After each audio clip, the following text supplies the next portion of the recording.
Optimus and Ameca are humanoid robots. Tesla Robot is used in industries requiring task automation and by individuals looking for robotic assistance. It focuses on mass production and affordability for practical use.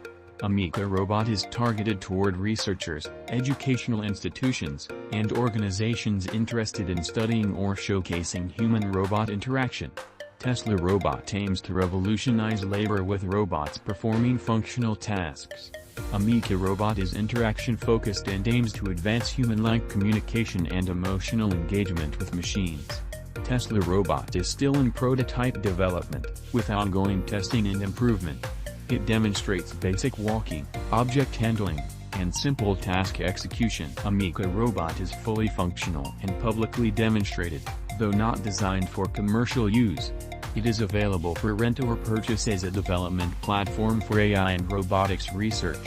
While both robots represent significant advancements in humanoid robotics, Tesla's Optimus is geared toward practical labor and efficiency, whereas Ameca is designed to bridge the gap between humans and machines in terms of communication and emotional understanding.